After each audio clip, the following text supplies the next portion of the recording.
Good day, everyone. We're coming on the air with news of a train accident involving Republican members of Congress on their way to a retreat in West Virginia on this day after the president's State of the Union address. The train left Washington this morning en route to the Greenbrier Resort in White Sulphur Springs, West Virginia. But as you see here, it collided with a garbage truck near Crozet, Virginia. That is just west of Charlottesville. The House Speaker, Paul Ryan, confirmed he was on board. His office says he's fine. Many members of Congress bring their families, their children to this retreat. There are some reports of injuries, but no word at this hour just how serious those injuries might be. Let's get to NBC's Tom Costello. He's in our Washington newsroom. Tom, what do we know?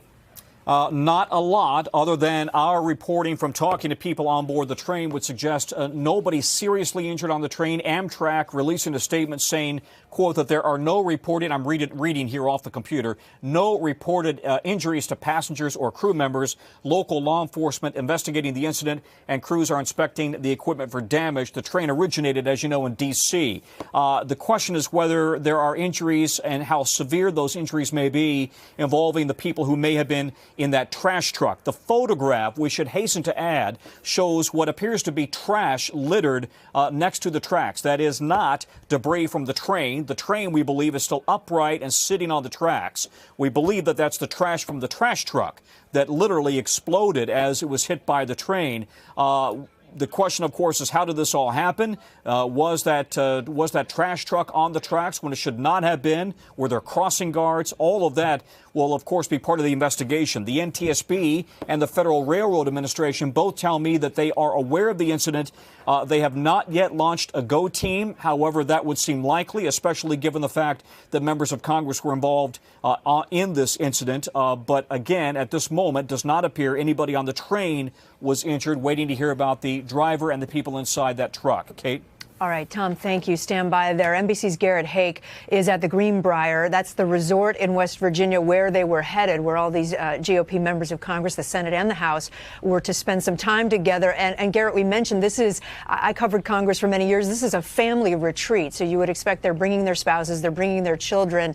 And you went there to cover what would have been a political story. And now this.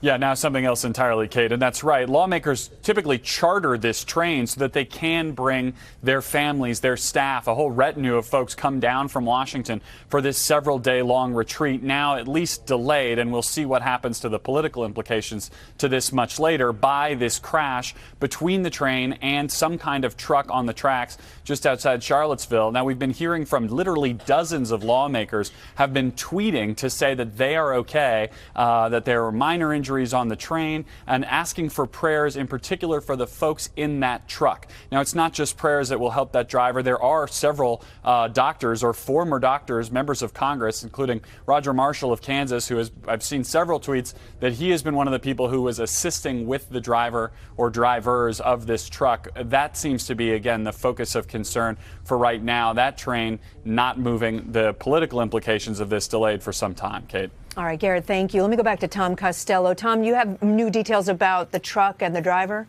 Well, the Washington Post just now is reporting that Senator Jeff Flake is saying, Senator Jeff Flake, who was there, saying that 3 passengers aboard that truck. Among those 3, according to Senator Flake, 1 is dead, 2 injured. He and other lawmakers helped carry one of the injured truck passengers to an ambulance with local medical personnel. Again, we're very clear. This is the Washington Post quoting Senator Flake and saying that there were 3 people aboard that truck. 1 of them is dead, 2 are injured. Again, Amtrak reporting nobody on the train was injured. All right, Tom, thank you. And developments happening very quickly. We will, of course, be following this story throughout the day. Lester Holt will have the very latest tonight on NBC Nightly News. For now, I'm Kate Snow, NBC News in New York. Hey, NBC News viewers, thanks for checking out our YouTube channel. Subscribe by clicking on that button down here and click on any of the videos over here to watch the latest interviews, show highlights, and digital exclusives. Thanks for watching.